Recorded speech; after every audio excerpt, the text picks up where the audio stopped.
Donc, nous vous souhaitons la bienvenue à ce dernier webinaire de l'année 2025. Donc, je me présente, Anne Richat, chargée de la relation entreprise pour la Caisse primaire des Landes, et je suis accompagnée de ma collègue. Laurence Peyre, bonjour, chargée de la relation des entreprises.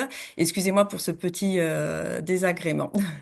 Donc, installez-vous bien confortablement. Vos micros et caméras sont coupés pour permettre la bande passante. Vous aurez, comme toujours, la possibilité de poser des questions dans l'onglet questions-réponses. On aura donc un temps qui sera prévu pour répondre à toutes vos questions à la fin du webinaire. Le support et le replay vous seront envoyés d'ici quelques jours par email. Donc, ce webinaire va durer environ 1 heure en fonction des échanges que l'on aura à la fin. Et on va donc vous présenter la thématique du jour. Donc, ça sera le temps partiel thérapeutique, un sujet assez complexe, donc pour lequel on va prendre le temps de vous expliquer tout le sujet. Alors, on va regarder tout de suite le sommaire. Donc, on va voir ensemble les informations réglementaires, la saisie d'une attestation de salaire sur net entreprise au risque maladie, au risque accident du travail maladie professionnelle, les congés payés pendant un temps partiel thérapeutique, le temps partiel pour motif thérapeutique sans arrêt de travail initial, le cas particulier d'un arrêt à temps complet qui interrompt un temps partiel thérapeutique, le calcul de l'indemnité journalière et ensuite notre petit temps questions-réponses. Donc tout de suite, Laurence va vous présenter les informations réglementaires. Alors effectivement, on va commencer par une définition.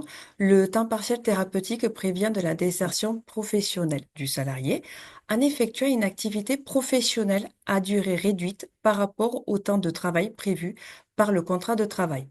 Il est prescrit par un professionnel de santé sur un CERFA d'avis d'arrêt de travail maintenant sécurisé ou par le biais de la carte vitale de façon dématérialisée. Il doit être médicalement justifié. Il tend à favoriser une reprise progressive à temps plein de votre salarié. Et il vise aussi à prévenir la désinsertion professionnelle de votre salarié.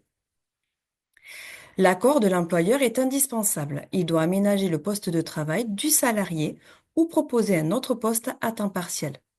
La répartition des horaires de travail et le nombre d'heures travaillées est conjointement déterminé par le salarié et l'employeur. Longtemps appelé mi-temps thérapeutique, il ne s'agit pas nécessairement d'un temps de travail réduit de 50%. Votre salarié peut travailler un peu plus ou un peu moins dans l'optique d'une reprise progressive à temps complet. Le médecin du travail donne son avis sur les aménagements envisageables, notamment au niveau du temps de travail. En revanche, si le fonctionnement de l'entreprise ne permet pas à l'employeur de proposer un poste de travail adapté, il sera tenu d'expliquer le refus auprès de l'inspection du travail. L'arrêt à temps complet précédant un temps partiel thérapeutique n'est plus obligatoire. Effectivement, sur l'arrêt de travail, c'est la mention travail aménagé ou temps partiel qui fera foi pour la prescription du temps partiel thérapeutique. Et là, je vais vous laisser avec Anan qui va vous expliquer les saisies sur Net Entreprise. Tout à fait. Donc, on va voir le temps partiel thérapeutique en maladie, comment saisir du coup l'attestation de salaire sur le site de Net Entreprise. Donc, vous, en tant qu'employeur, vous êtes en charge de toutes les formalités administratives en rapport avec la caisse primaire d'assurance maladie et notamment sur la gestion des arrêts de travail de vos salariés. Un salarié de l'entreprise va vous remettre le volet 3 employeur d'un arrêt de travail qui va mentionner un temps partiel pour raison médicale. Il faudra dès lors transmettre une attestation de salaire à l'assurance maladie à terme échu, donc soit à la fin du mois, soit au début du mois suivant, de l'arrêt à temps partiel thérapeutique. Donc, on va voir tout de suite comment on va devoir saisir ces attestations de salaire. Donc, pour cela, bien entendu, il va falloir être inscrit sur Net Entreprise, mais je ne doute pas que vous êtes toutes et tous inscrits sur ce portail de télédéclaration. Donc, chaque mois, à terme échu ou au début du mois suivant, comme on l'a dit tout à l'heure, vous devrez adresser une attestation de salaire via le site Net Entreprise. Donc, normalement, vous devriez avoir la pastille Compte Entreprise, la pastille bleue. En cliquant dessus, vous allez arriver sur un onglet Saisir une attestation de salaire. Donc, il faudra cliquer. Donc là, les éléments, non, c'est bon, Pardon, pardon. Laurence. Voilà, les éléments qu'il va falloir indiquer sur l'attestation de salaire, c'est ce qui va être important en fait pour pouvoir transmettre votre attestation de salaire en bonne et due forme. Il faudra donc choisir la bonne attestation de salaire. Le dernier jour de travail, il faudra bien l'indiquer, ne pas se tromper. La période de travail à temps partiel, donc il faudra indiquer les dates. Donc dans le périmètre du mois civil, vous pouvez envoyer une attestation de salaire si, admettons, vous mettez 2 mois de temps partiel thérapeutique et c'est qu'à l'échéance des 2 mois que vous transmettez votre attestation de salaire, par exemple. Donc il nous faudra les 2 mois pleins. La perte de salaire pour la période considérée du temps partiel thérapeutique et le destinataire du règlement. Donc tout dépend si vous faites ou non la subrogation, c'est-à-dire le maintien de salaire. Donc, sur le portail Net Entreprise, à l'étape 2, vous allez devoir choisir le type d'attestation. Donc, comme vous le voyez à l'écran, dans Sélection de l'attestation, vous allez cliquer dans la petite flèche à droite et vous allez avoir un menu déroulant. Donc, dans ce menu, vous allez tout simplement cliquer sur Attestation de salaire pour l'indemnisation du temps partiel pour motif thérapeutique. Une fois que vous saisissez cette case-là, vous allez devoir saisir le risque, parce qu'un temps partiel thérapeutique peut être prescrit pour de la maladie, pour un accident du travail, par exemple. Donc, pour ce cas-là, on est sur de la maladie, on clique dessus. On arrive ensuite à l'étape 3. Donc, on vous a mis, pour exemple, un cas classique. Monsieur X était en arrêt de travail à temps complet depuis le 6 janvier. Son médecin lui prescrit une reprise à temps partiel thérapeutique du 17 mars au 30 avril et il reprend avec une activité réduite à 50%. On fait un cas simple. Donc, à l'étape 3, il va falloir indiquer tous les éléments qui concernent le salarié, hein, c'est-à-dire le numéro de sécurité sociale, son nom, son prénom et son emploi aux catégories socio-professionnelles, mais comme quand vous saisissez une attestation de salaire lambda. À l'étape 4, ensuite, il va falloir indiquer la date de dernier jour de travail. Donc, je vous rappelle, il est en arrêt maladie du 6 janvier au 16 mars. Arrêt maladie à temps complet. Pour cet arrêt-là, la date de dernier jour de travail, c'est toujours la veille de l'arrêt, donc le 5 janvier. Il est ensuite sur du temps partiel thérapeutique du 17 mars au 30 avril. Le dernier jour de travail sera identique à l'arrêt à temps complet précédent, donc ça sera le 5 janvier aussi. On indique cette date de dernier jour de travail et on passe à l'étape suivante. Donc, on rappelle pour la période du 17 au 31 mars, puisque là, on fait pour le mois de mars notre attestation de salaire. Monsieur X aurait dû percevoir un salaire de 1200 euros s'il avait travaillé à temps complet. À temps partiel, il ne perçoit que 600 euros.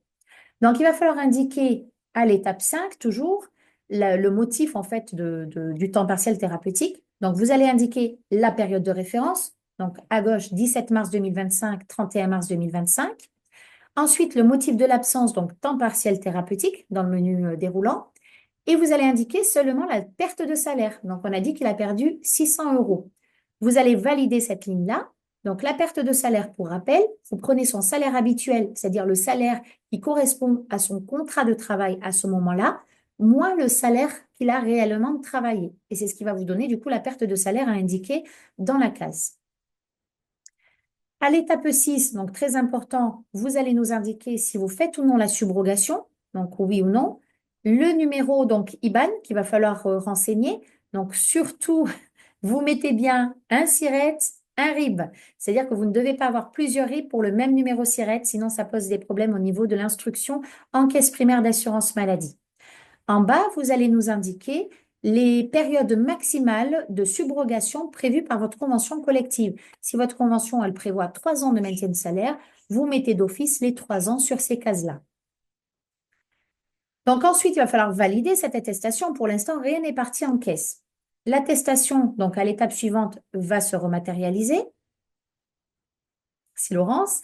Donc là, en fait, on retrouve l'attestation. Donc c'est en fait l'attestation que l'on reçoit, nous, au niveau de la caisse primaire d'assurance maladie. Elle se rematérialise de cette manière-là. Donc sur l'attestation, là où est-ce qu'on a encadré en rouge, c'est tout simplement les éléments que vous avez indiqués précédemment, c'est-à-dire le dernier jour de travail, la période de temps partiel thérapeutique et la perte de salaire. Une fois que vous aurez coché oui à la dernière étape, l'étape 8, à ce moment-là, l'attestation de salaire va arriver en caisse et c'est ce qui va nous permettre, nous, derrière, de faire le paiement soit à l'assuré, soit à vous en tant qu'employeur s'il y a un maintien de salaire. Maintenant, Laurence va vous parler du temps partiel thérapeutique pour le risque accident du travail, maladie professionnelle. Alors, en attestation de salaire reprise à temps partiel thérapeutique pour un accident de travail et maladie professionnelle, les éléments qu'il va falloir nous indiquer, ben, on va retrouver le choix de l'attestation, le dernier jour de travail, notre fameux DJT, la période de travail à temps partiel dans le périmètre du mois civil, le salaire brut perçu sur la période de temps partiel et le salaire brut perdu correspondant à cette période, le destinataire du règlement, subrogation ou non. Donc, on va retrouver notre première étape, pardon, notre étape 2, où effectivement, il va falloir nous préciser si c'est une attestation de salaire pour l'indemnisation de temps partiel pour motif thérapeutique, pareil sur notre onglet déroulant. Bien préciser que là, en revanche, c'est un accident de travail, de trajet, de rechute, même dans le cas d'une maladie professionnelle. Et là, on retrouve notre monsieur X qui a été victime d'un accident de travail le 6 janvier. Il est en arrêt à temps complet depuis cette date. Son médecin lui a prescrit une reprise à temps partiel thérapeutique du 17 mars au 30 avril. Il reprend avec une activité réduite. Donc, dans notre étape 3, on retrouve bien les éléments que vous devez indiquer concernant votre salarié. Dans l'étape 4, va nous falloir la date de l'accident de travail et la date du dernier jour de travail. Là, dans ce cas-là, ce sera la même, puisqu'en fait, l'arrêt de travail a été établi le jour de l'accident de travail. Donc, on sera bien sur le 6 janvier. Donc, la frise reprécise bien l'arrêt du 6 janvier au 13 mars, suivi d'un temps partiel thérapeutique du 17 mars au 30 avril, qui, pour dans ces deux situations, notre dernier jour de travail sera toujours le 6 janvier. Dans l'étape 5, on va vous demander le salaire brut pour notre période de référence. Donc là sera du 17 mars au 31 mars. Le montant que vous avez versé à votre salarié est de 600 euros. Vous allez bien nous préciser toujours, comme d'habitude, le taux forfaitaire de 21%. Pensez à valider à la fin de la ligne, hein. Et après, vous allez avoir une autre nouvelle fenêtre qui va s'afficher. Et c'est à ce moment-là que vous allez nous déclarer le temps partiel thérapeutique. Toujours pareil pour les mêmes périodes, du 17 mars au 31 mars. Là, en revanche, vous allez nous saisir le salaire brut perdu, qui sera pour cette période de 500 euros. Toujours pareil, notre taux forfaitaire de 21%, là, qui va s'élever de 105 euros. Validé. Et là, du coup, sur notre étape 6, vous allez nous préciser si effectivement il y a une subrogation ou pas. Toujours pareil, hein. Donc, comme Anna vous l'a très bien expliqué, un SIRET égale un même RIB. Toujours pareil, vous nous mettez les dates de subrogation conformément aux conventions collectives, au contrat de travail ou autres conformément à la situation de votre salarié. Donc là, effectivement, vous allez signer. Toujours pareil, l'attestation, elle va se dématérialiser avant la voix, comme ça vous allez pouvoir vérifier les données que vous nous aurez transmises avec le dernier jour de travail, le salaire qu'a perçu votre salarié, la perte de salaire et les dates de subrogation si effectivement vous avez coché oui. Donc là, on vous a fait l'encart un peu plus précisément hein, par rapport aux données que vous nous avez transmises. Et toujours pareil, si vous saisissez oui et cliquez sur l'étape suivante, ça va envoyer l'attestation auprès de nos services. Et là, je vais vous laisser avec Anand qui va vous expliquer le congé payé. Tout à fait, Laurence. Donc, on va rentrer un peu plus dans le vif du sujet, hein, puisque vous êtes sujet aussi à des arrêts de travail à temps partiel thérapeutique avec des salariés qui prennent des congés payés pendant leur arrêt de travail, hein, notamment pour ce motif-là. Donc, on va voir comment, en fait, transmettre l'attestation de salaire pour ce cas-là. Donc, toujours avec un exemple, Madame X était en arrêt à temps complet maladie depuis le 15 janvier. Elle a une prescription de reprise à temps partiel thérapeutique depuis le 26 février et jusqu'au 11 avril. Et en mars, elle est en congé payé du 12 au 23 mars. Donc, comme vous l'indique le tableau en dessous, en fait, il va falloir découper chaque période. C'est-à-dire qu'elle est à temps partiel thérapeutique du 1er au 11 mars. Donc là, ça sera du temps partiel thérapeutique. Les congés payés ensuite et le temps partiel thérapeutique. Donc, on va le voir ensuite sur l'attestation de salaire, comment le saisir. Donc, sur l'attestation de salaire, à l'étape 5, il va falloir nous indiquer la période où l'assuré ou votre salarié a été en congé payé. Donc là, vous le voyez sur l'attestation de salaire, nous vous avons remis les dates. 1er mars, 11 mars, donc elle était à temps partiel thérapeutique. Il nous faut la perte de salaire en face, donc on a mis 400 euros. Ensuite, du 12 mars au 23 mars, en congé payé. Et là, par contre, vous ne rétablissez pas de salaire et vous ne mettez pas de perte de salaire. Ça sera zéro pour cette ligne-là. Et ensuite, du 24 mars au 31 mars, toujours à temps partiel thérapeutique, et vous nous indiquez la perte de salaire pour cette période-là. Pensez bien à valider chaque ligne au fur et à mesure pour ne pas devoir ressaisir derrière les lignes suivantes. Donc là, en fait, on vous a mis un visuel de l'attestation quand vous avez fait votre saisie au préalable. Donc sur l'attestation de salaire qu'on reçoit en caisse, dessus, on a bien le découpage qui apparaît avec du 1er mars au 11 mars, pardon, temps partiel thérapeutique, le TPT, hein, c'est la signification, et la perte de salaire en face, 400 euros.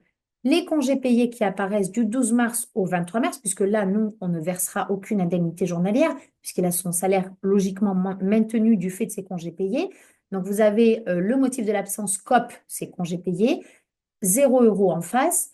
Et la dernière ligne, 24 mars au 31 mars, temps partiel thérapeutique et la perte de salaire des 300 euros.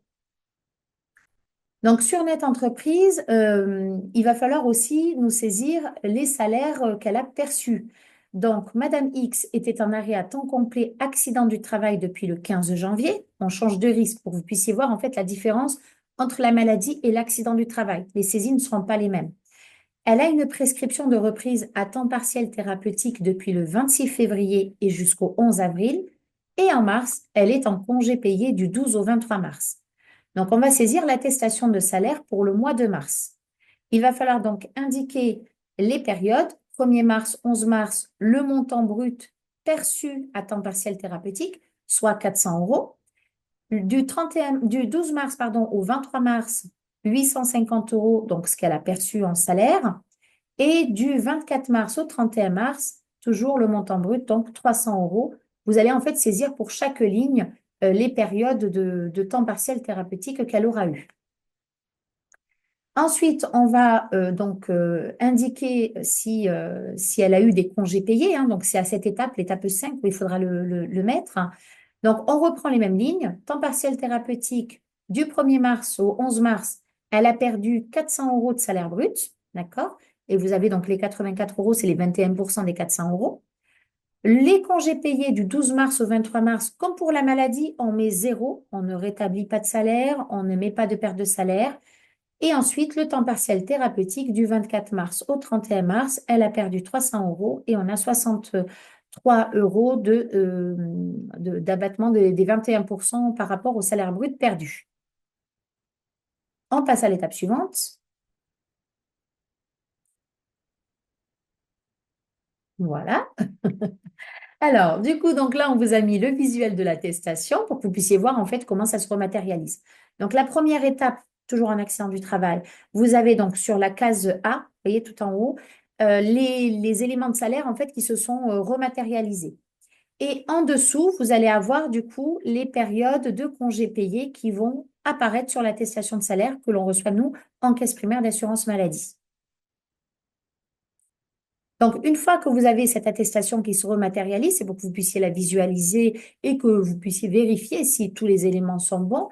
Une fois que vous mettez oui à la validation, l'attestation de salaire part en caisse et nous pouvons à ce moment-là traiter le paiement de l'indemnité journalière. Maintenant, Laurence, tu vas donc parler du temps partiel thérapeutique sans arrêt de travail initial. Tout à fait. Donc, en fait, l'attestation de salaire pour l'indemnisation du temps partiel pour motif thérapeutique sans arrêt de travail. Donc là, dans votre onglet déroulant, vous allez cocher attestation de salaire pour l'indemnisation du temps partiel pour motif thérapeutique sans arrêt initial. Donc, toujours pareil, sur notre étape 3, vous allez redonner les informations de votre salarié. Sans arrêt initial, le dernier jour de travail pour le temps partiel thérapeutique sera la veille de la prescription du temps partiel. En revanche, et uniquement pour le risque maladie, si votre salarié a travaillé plus de 150 heures sur les 3 derniers mois, indiquez le nombre d'heures effectuées. Dans le cas contraire, renseignez le nombre d'heures et indiquez le total des salaires bruts soumis à cotisation sur 6 mois. On rentre dans les règles classiques de droit d'un arrêt maladie, hein, d'accord? Et là, on retrouve Monsieur X qui est à temps partiel thérapeutique du 9 avril au 30 avril. Il a travaillé à temps complet auparavant. Donc là, on voit bien notre période travaillée. Et après, en temps partiel thérapeutique du 9 avril au 30 avril, on voit bien que notre dernier jour de travail est le 8 avril. Donc là, vous allez nous déclarer donc une période à temps partiel du 9 avril au 30 avril, un motif temps partiel thérapeutique pour un montant de 800 euros. Validé pour qu'après la prochaine étape apparaisse. Et là, en revanche, ça va un petit peu changer par rapport à l'autre attestation que vous a présentée Anan. Là, il va falloir nous déclarer les salaires bruts soumis à cotisation durant les 3 mois précédant le dernier jour de travail. Donc là, notre période de référence sera janvier, février et mars. Votre salarié a perçu 2500, 2200 euros tous les mois. À chaque étape, vous aurez bien pensé de faire valider, qui du coup aura validé toute votre saisie, hein, d'accord? Et là, par contre, une nouvelle étape va s'afficher. Monsieur X a travaillé à temps complet de janvier à mars. Là, dans notre situation, il n'y a aucune absence à indiquer. Mais il y aurait pu y avoir une absence ou autre, une nouvelle embauche. On rentre dans les règles classiques de saisie d'une attestation maladie. Vous nous auriez mis le motif, l'heure réelle, l'heure complet et le salaire à rétablir si ça avait été le cas. Et en fait, votre attestation, elle va se générer comme ceci, en fait. On va retrouver notre dernier jour de travail, qui est le 8 avril 2025. Et en fait, du coup, on va revoir nos 3 mois de référence à 2200 euros et notre temps partiel, qui est bien du 9 avril au 30 avril, avec notre perte de salaire, qui est bien à 800 euros. Donc, comme on vous l'a précisé précédemment, du moment que vous faites oui et que vous validez, ça génère l'envoi de l'attestation auprès de notre organisme. Et là, en fait, Anan, elle va vous expliquer les cas particuliers. Un arrêt temps complet interrompt le temps partiel thérapeutique. On corse un peu la chose Oui. pour le coup. Alors effectivement, hein, ça peut arriver, un de vos salariés qui a un temps partiel thérapeutique qui est prescrit pour 3 mois, par exemple. À un moment donné, il ne se sent pas bien, son médecin va le remettre en arrêt à temps complet. Donc, on va voir comment saisir tout cela. Donc, l'exemple concret que l'on vous a mis, Monsieur X a eu un arrêt maladie à temps complet du 6 février au 2 mars. Donc, on rappelle que le dernier jour de travail, c'est toujours la veille de l'arrêt à temps complet, le 5 février. Son médecin lui prescrit un temps partiel thérapeutique du 3 mars au 31 mai à 50%. Il a un nouvel arrêt à temps complet maladie du 9 avril au 13 avril et il reprend à temps partiel thérapeutique à compter du 14 avril. Donc là, on vous a mis une frise en fait qui récapitule les dates que je viens de vous énumérer. Donc, on a l'arrêt maladie du 6 février au 2 mars. Le dernier jour de travail, on a dit c'est la veille de l'arrêt, donc le 5 février. Il poursuit ensuite avec un temps partiel thérapeutique du 3 mars au 31 mai, qui va être interrompu le 14 avril. Donc, pour le temps partiel thérapeutique au 3 mars, à ce moment-là, votre salarié est toujours à temps partiel thérapeutique. Vous allez nous indiquer sur l'attestation de salaire à la fin du mois de mars le dernier jour de travail qui équivaut à l'arrêt à temps complet, donc le 5 février. Cependant, le 9 avril, votre salarié, il retombe en arrêt maladie à temps complet jusqu'au 13 avril. Donc là, il nous faudra une nouvelle attestation de salaire en arrêt maladie classique avec une date de dernier jour de travail à la veille de cet arrêt-là, donc au 8 avril. Donc en fait, il va falloir nous faire une attestation de salaire à chaque changement de risque. C'est-à-dire qu'arrêt maladie à temps complet, une attestation de salaire. Tu peux y aller, Non. Laurence. Tu peux y aller. Donc, c'est ce que je venais de vous dire. Du coup, il conviendra ici d'établir 3 attestations de salaire pour le mois d'avril, une attestation de salaire pour l'indemnisation du temps partiel thérapeutique du 1er au 8 avril. Donc, comme je vous l'ai dit tout à l'heure, le dernier jour de travail correspond à l'arrêt à temps complet précédent, soit le 5 février. Ensuite, un signalement d'arrêt de travail en DSN ou une attestation de salaire via Net Entreprise. Mais si vous êtes en DSN, faites-le par ce biais-là, puisque vous n'aurez rien à indiquer, ça partira automatiquement pour l'indemnisation de l'arrêt à temps complet du 9 au 13 avril. Je rappelle que pour le temps partiel thérapeutique, pour l'instant, ce n'est pas possible en DSN. Donc, ça sera toujours de la saisie sur Net Entreprise. Donc, pour le signalement d'arrêt en DSN pour la période du 9 au 13 avril, Le dernier jour de travail, on a dit, c'est la veille, donc le 8 avril. Et une nouvelle attestation de salaire pour l'indemnisation du temps partiel thérapeutique du 14 au 30 avril. Et là, le dernier jour de travail sera l'arrêt à temps complet précédent, donc le dernier jour sera le 5 février.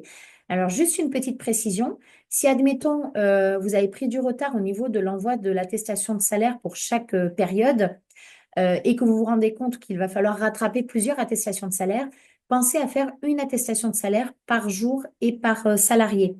C'est-à-dire que là, par exemple, aujourd'hui, vous nous faites l'attestation de salaire pour l'indemnisation du temps partiel thérapeutique du 1er au 8 avril. Le lendemain, le signalement DSN, par exemple, pour l'arrêt à temps complet du 9 au 13 avril. Et le surlendemain, l'attestation de salaire pour le temps partiel thérapeutique du 14 au 30 avril. Pourquoi? Parce qu'en fait, au niveau de la caisse primaire d'assurance maladie, si on reçoit plusieurs attestations de salaire le même jour pour un même salarié, notre système, il n'est pas fait pour absorber autant de flux.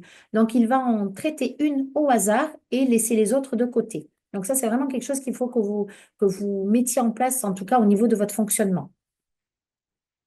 Alors ensuite, on va faire la première attestation de salaire. Donc, on a dit qu'il y avait 3 périodes pour lesquelles il nous fallait une déclaration. Donc, le temps partiel thérapeutique du 1er au 8 avril. On rappelle, le dernier jour de travail, c'était le 5 février 2025. Il va falloir du coup nous indiquer les salaires du mois d'avril, donc du 1er avril au 8 avril 2025 pour le temps partiel thérapeutique et la perte de salaire, donc les 350 euros, qu'il faudra donc déclarer et valider au bout de la ligne. Sur la deuxième attestation pour l'indemnisation de l'arrêt à temps complet du 9 au 13 avril, il va falloir indiquer pour le mois de janvier le salaire brut soumis à cotisation assurance maladie. Pour le mois de février, il a travaillé à temps complet du 1er au 5 février, puis en arrêt maladie à compter du 6 février. Donc, il va falloir indiquer le salaire brut. Et pour le mois de mars, en arrêt de travail initial donc le 1er mars, et le 2 mars, il est à temps partiel thérapeutique. Donc, du 3 au 31 mars, il faudra indiquer le salaire perçu. Voilà, donc là, on va arriver sur l'étape où il va falloir nous indiquer les motifs d'absence. Donc, du 1er janvier au 31 janvier, il a perçu 2500 euros brut au niveau du salaire. Donc, il a perçu son salaire complet. Il n'y a pas eu d'absence sur ce mois-là. Vous n'avez rien à indiquer sur cette ligne. Vous validez au bout. Ensuite, du 1er février au 28 février, il a eu de la maladie. C'est pour cela qu'il n'a perçu que les 450 euros bruts en salaire. Il va falloir, en fait, en face, nous indiquer les heures réellement effectuées. Pour le coup, il a effectué 25 heures.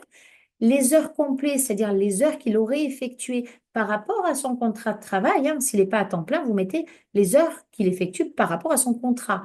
Donc, les heures complètes, donc il aurait dû effectuer 150 heures pour ce cas-là et il aurait dû percevoir 2500 euros. Donc, vous allez nous indiquer le salaire rétabli au bout de la ligne. Vous validez. On passe ensuite à la troisième ligne. Du 1er mars au 31 mars, il a perçu donc 1170 euros de salaire brut. Pourquoi? Parce qu'il a eu un temps partiel thérapeutique. Et là, pareil, vous allez nous indiquer les heures réellement effectuées, 70 heures, les heures à temps complet, il aurait dû effectuer 150 heures, et le salaire établi qu'il aurait dû percevoir s'il avait travaillé à temps complet par rapport toujours à son contrat de travail, 2500 euros, et on valide. Vous avez donc le visuel de l'attestation de salaire que l'on reçoit au niveau de la caisse, qui reprend donc le dernier jour de travail, 8 avril 2025, et les différentes saisies, donc les 3 lignes qui se rematérialisent. Une fois que vous mettez validation, oui, l'attestation part en caisse, et là, on peut donc effectuer l'indemnisation de l'arrêt de travail du salarié. Ensuite, donc, on est sur la période de temps partiel thérapeutique du 14 avril au 30 avril. Donc, pour la troisième attestation de salaire, comme on l'a dit tout à l'heure, vous indiquez la perte de salaire pour la période du temps partiel thérapeutique, le dernier jour de travail, donc on a dit 11 avril, 30 avril, mais avant ça, il était en arrêt à temps complet. Donc, le dernier jour de travail sera le dernier jour qui correspond à l'arrêt à temps complet précédent, donc le 5 février. Et on valide du coup toujours au bout de la ligne. Et là, on passe à un second exemple pour que ça soit bien clair pour vous. Donc, Monsieur X a eu un arrêt maladie à temps complet du 6 février au 2 mars. Le dernier jour de travail, toujours la veille de l'arrêt à temps complet, 5 février. Son médecin lui a prescrit une reprise à temps partiel thérapeutique du 3 mars au 11 avril à 50%. Il a un nouvel arrêt à temps complet du 9 avril au 13 avril. Son médecin lui prescrit un nouveau temps partiel thérapeutique du 14 avril au 31 mai. Bon, je sais que c'est un petit peu fastidieux, mais pour le coup, voilà, ça vous permet d'avoir vraiment tous les cas pratiques. Donc, pour le coup, arrêt maladie du 6 février au 2 mars. Là, vous regardez sur la frise, c'est plus parlant. Le dernier jour de travail, c'est le 5 février. On enchaîne ensuite sur le temps partiel thérapeutique du 3 mars au 11 avril. Le dernier jour de travail sera toujours la veille de l'arrêt à temps complet qui le précède, le 5 février.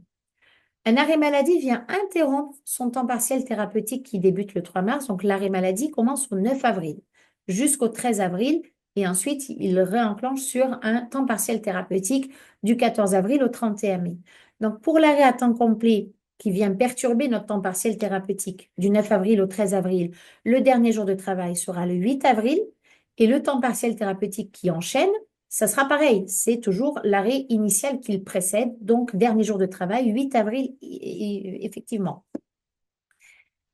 Alors, concernant le mois d'avril, comme on l'a vu tout à l'heure, il faudra effectuer 3 attestations de salaire, puisqu'on a plusieurs enchaînements de risques. Une attestation de salaire pour l'indemnisation du temps partiel thérapeutique du 1er au 8 avril. Donc, le dernier jour de travail, je le rappelle, c'est le 5 février. Un signalement d'arrêt de travail en DSN ou une attestation de salaire via Net Entreprise pour l'arrêt à temps complet du 9 au 13 avril, avec un dernier jour de travail au 8 avril, la veille de l'arrêt. Et une attestation de salaire pour l'indemnisation du temps partiel thérapeutique du 14 au 30 avril. Et là, le dernier jour de travail sera le même que l'arrêt à temps complet qui le précède, soit le 8 avril, car il y a donc une rupture dans les prescriptions à temps partiel thérapeutique. Et Laurence va vous parler du calcul de l'indemnité journalière. Tout à fait. Le calcul de l'indemnité journalière, ça va être l'indemnité temps partiel brut égale perte de salaire brut divisé par le nombre de jours prescrits. L'indemnité journalière de temps partiel brut est soumise à 6,2% de CSG et 0,5% de CRDS. Ce montant est limité à la valeur de l'indemnité journalière pour un arrêt à temps complet. Dans tous les cas, vous pouvez retrouver toutes ces informations sur amélie.fr et d'autres informations par rapport au calcul d'un arrêt maladie classique, accident de travail, maladie professionnelle, que sais-je, tout ce qui va toucher notre réglementation formulaire et autres. Et là, en fait, on va vous montrer un peu comment ça se passe pour le calcul d'un arrêt à temps complet. Donc là, dans notre situation, on a un arrêt du 1er mars au 15 mars. Mais comme vous le savez déjà, notre dernier jour de travail sera le 28 février. Donc là, notre référence salaire sera du coup donc décembre, janvier, février. Et là, sur votre attestation de salaire, vous nous aurez déclaré pour décembre un salaire de 2 000 euros, janvier un salaire de 2 000 euros, février un salaire aussi de 2 000 euros. Pour faire le calcul, on va faire le salaire brut des 3 derniers mois multiplié par les salaires, donc là dans ce cas-là, de 2 000 euros qui vont nous faire 6 000 euros en totalité. Après, nous allons faire le calcul du salaire de base journalier qui va se faire, ça va être les salaires qu'on a calculés, donc les 6 000 euros, divisé par les 91,25. C'est la moyenne des jours sur les 3 mois. C'est pour ça qu'on est à 91,25. Et là, on va trouver une indemnité journalière à 65,75 euros. Et comme vous savez déjà, la maladie, on indemnise à hauteur de 50%. Notre NIJ à régler sera de 32,87 € puisqu'on aura fait 65,57 multiplié par 50%. Et là, en rose, on va faire un focus sur le calcul vraiment de l'indemnité en temps partiel thérapeutique. Et là, dans notre situation, on va être sur un temps partiel du 16 mars au 31 mars. Donc, si vous faites le calcul du 16 mars au 31 mars, on aura 16 jours. Et là, en revanche, on va prendre en compte le salaire complet sur le mois. Donc là, on est sur 2 000 euros. Et on va prendre en compte le salaire complet sur la période ou votre salarié, euh, pardon, du salaire complet sur la période du 1er au 16 mars, de 1 000 euros. Après, on va prendre en compte le salaire perçu sur la période qu'il a travaillé en mi-temps thérapeutique. Vous lui avez versé 500 euros. Mais par contre, en revanche, du 16 au 31 mars, il a une perte sur la période de 500 euros. Et là, en revanche, le calcul est différent. On va faire la perte de salaire journalière, nos 500 euros, divisé par notre nombre de jours. Donc là, dans notre situation, 16 jours. Notre indemnité journalière qui sera à régler sera de 31,25. Parce que comme vous le voyez, on fait 500 euros divisé par 16 et nous obtenons bien ce montant-là. Alors attention, ce qu'il faut vous retenir, ben, c'est sélectionner le bon type d'attestation de temps partiel thérapeutique avec ou sans temps complet antérieur et le bon motif, maladie ou accident de travail. Parce que vous avez vu qu'en fait, les références ne sont pas les mêmes et les calculs sont un petit peu différents au niveau des arrêts à temps complet ou autres, hein. S'interroger sur le dernier jour de travail en fonction du cas, parce que là aussi, notre dernier jour de travail va avoir un impact sur notre période de référence. Vérifiez les dates du temps partiel thérapeutique. Attention aux successions et aux interruptions par des arrêts à temps complet, comme nous l'a précisé Anne tout à l'heure. Et comme elle nous l'a aussi précisé, de bien déclarer les congés payés, si besoin, parce que là aussi, il y aura un impact sur le calcul des indemnités journalières. Et je vais vous laisser avec Anne par rapport à la boîte à outils. Alors, tout à fait, c'est tout simplement des coordonnées qui sont importantes dans le cadre de votre exercice en tant qu'employeur. Donc, pour joindre la caisse d'assurance maladie, le 3679, ça reste la plateforme officielle à destination des entreprises au niveau national. Donc, vous pouvez les contacter du lundi au vendredi. Ensuite, vous aurez donc pour toute question liée à Net Entreprise le 0806 800 700, donc à contacter pour tout ce qui va concerner Net Entreprise, les problèmes d'inscription et ainsi de suite.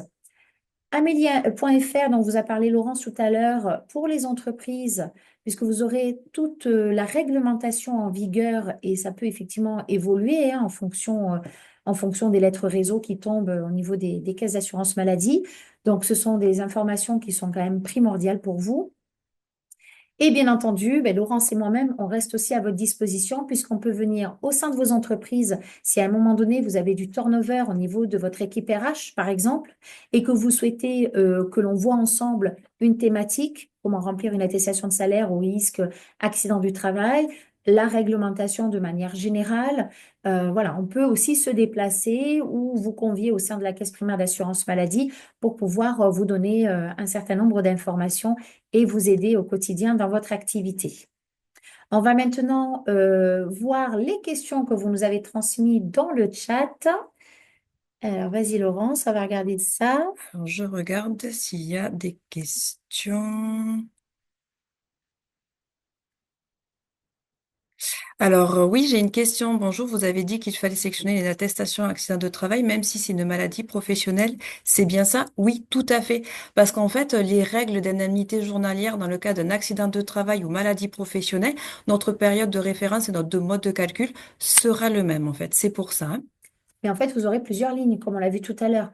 Quand vous allez saisir votre attestation de salaire dans le cadre du temps partiel thérapeutique, vous allez pouvoir saisir le risque maladie, le risque accident de travail, accident de trajet ou rechute, et le risque maladie professionnelle. Vous aurez autant de lignes que de risques existants. Alors après, on a une situation. J'ai un salarié actuellement en temps partiel thérapeutique à partir du 1er juin 2025. Il est prolongé jusqu'au 30 janvier 2026. La CPAM a suspendu les indemnités journalières à compter du 15 décembre 2025. La médecine du travail a validé la prolongation de ce temps partiel. Qu'en est-il pour les indemnités journalières? Alors, au niveau des indemnités journalières, dans ce cas-là, donc on reprend. Le salarié, il est à temps partiel thérapeutique depuis le 1er juin. Il est prolongé jusqu'au 30 janvier 2026, d'accord? La CPM a suspendu les indemnités à compter du 15 décembre, c'est-à-dire qu'on a notifié à un moment donné que l'arrêt n'était plus médicalement justifié au niveau du temps partiel thérapeutique, mais la médecine du travail, elle détermine que la prolongation est toujours en vigueur et qu'elle est toujours valable. Alors effectivement, au niveau des indemnités journalières, dès lors où la caisse primaire d'assurance maladie notifie qu'il y a suspension des indemnités journalières, on stoppe le paiement des indemnités journalières, qu'il y ait subrogation ou non. Voilà, que ça soit payé à l'assuré ou à vous en tant qu'employeur. Par contre, ce qu'il faut savoir, c'est que au niveau des avis médicaux, c'est l'avis du médecin conseil de la caisse primaire d'assurance maladie qui prévaut sur l'avis du médecin du travail, par exemple. Donc là, ce qui va se passer concrètement, c'est que votre salarié, il va être toujours à temps partiel thérapeutique, mais il ne percevra pas d'indemnité journalière de la part de la caisse primaire d'assurance maladie puisqu'on a notifié un refus de prise en charge. On ne peut plus prendre en charge ce temps partiel thérapeutique médicalement parlant. Vous, en tant qu'employeur, le temps qu'il travaille par jour, puisqu'il a un temps partiel thérapeutique, vous allez indemniser le temps effectif au niveau du salariat. Et nous, effectivement, nous n'allons plus transmettre d'indemnité journalière, que ce soit à l'assuré ou à vous si vous faites le maintien de salaire. Par contre, vous, en tant qu'employeur, vous n'êtes plus tenu de transmettre une attestation de salaire à la caisse primaire d'assurance maladie du fait de cette notification de non-versement des indemnités journalières suite à ce temps partiel thérapeutique pour lequel le médecin conseil a déterminé qu'il n'était plus justifié médicalement. Alors, j'ai une autre question. Alors, a priori, il y aurait une demande comme à quoi certains salariés perçoivent plus d'indemnités, plus de salaire, si je puis dire, en temps partiel, comme s'ils avaient travaillé à temps complet. Alors, je reformule, si j'ai bien compris la question, hein, d'accord? Votre salarié touche plus avec son salaire plus ses indemnités journalières que s'il avait travaillé à temps complet. Alors, je pense que c'est sur la saisie des attestations, parce que normalement, ce n'est pas possible.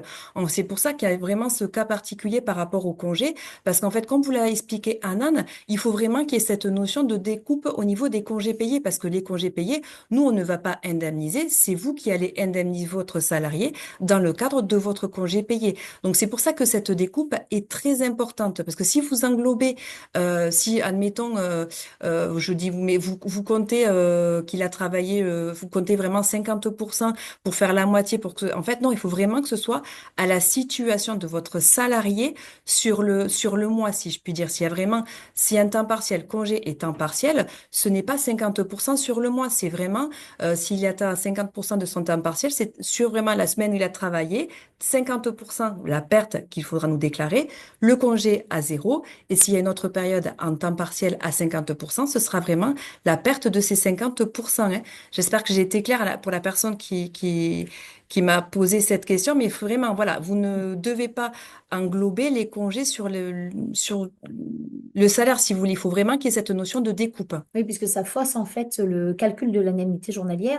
Et je pense que c'est pour ce cas-là que vous devez du coup vous retrouver avec un salaire plus important entre le temps partiel thérapeutique, donc ce qu'on lui verse en indemnité journalière, et ce que vous lui versez en complément de salaire.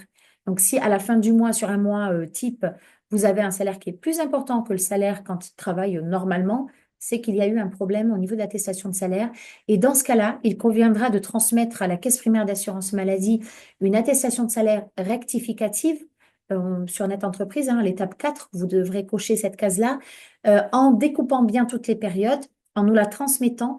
Et à ce moment-là, un indu sera fait par contre. Donc, si vous avez fait une subrogation, un maintien de salaire, on vous fera un indu à vous. Et si c'est au salarié, on fera un indu au salarié, puisqu'effectivement, il aura perçu plus que ce qu'il devait percevoir pour le coup.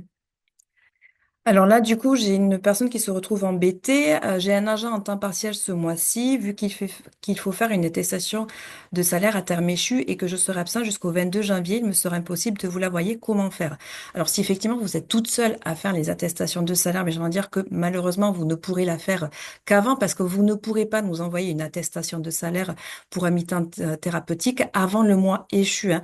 Donc, si effectivement le 1er janvier ou le 31 décembre, vous n'êtes pas là et que vous revenez le 23, ben, j'ai envie de dire, informer votre salarié qu'il va y avoir cette problématique et que du coup, ben, on prendra note de l'attestation dès lors que vous nous l'envoyez. Dans tous les cas, ben, là, effectivement, c'est un cas particulier.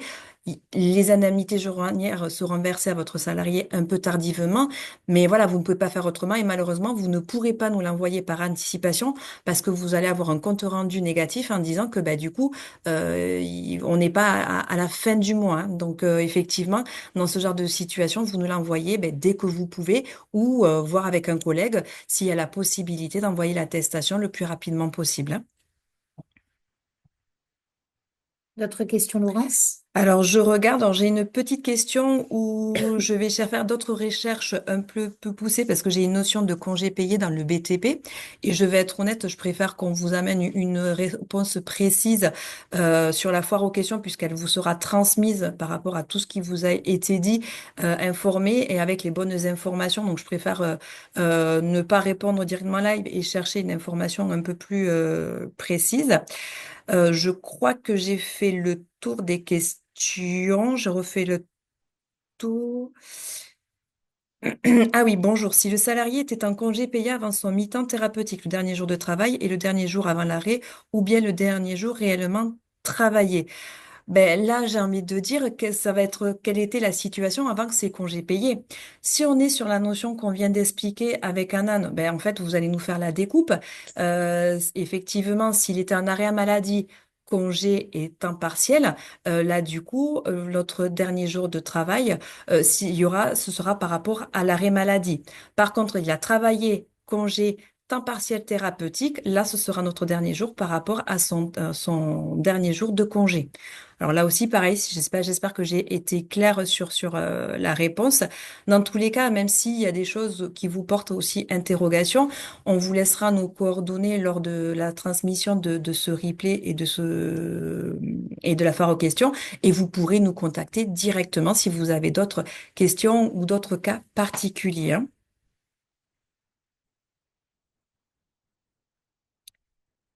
C'est bon pour toi, Alors, Laurence? je refais un dernier tour. Donc, ben, je pense qu'on est bon. Donc, si j'en ai loupé, je referai le tour et on répondra à toutes vos Tout à questions. fait. Ouais. Il n'a pas été précisé aussi, mais on va vous transmettre un questionnaire de satisfaction. Alors, il y a des points d'amélioration, il n'y a pas de souci. Et on est, suite à ce questionnaire, on est là justement ben, pour ben, Pour s'améliorer, recenser aussi recenser ce que vous nous votre direz. ressenti, ce que vous souhaitez, tout à fait. Donc, on va vous laisser 5-10 minutes pour y répondre et on prendra bien note de toutes vos remarques pour ben, s'améliorer. Et s'il y a des choses qui étaient déjà correctes, ben, les garder pour le prochain webinaire. On vous souhaite une bonne journée, de très bonnes De fêtes, j'ai très envie de bonnes dire. fêtes Voilà. également. Tout à fait. On se donne rendez-vous l'année prochaine pour de nombreux webinaires. Il y en Tout aura à fait. d'autres. Avec d'autres thématiques hein, qui seront encore intéressantes. Écoutez, je vous lance le questionnaire. Merci, bonne journée. Bonne journée à vous.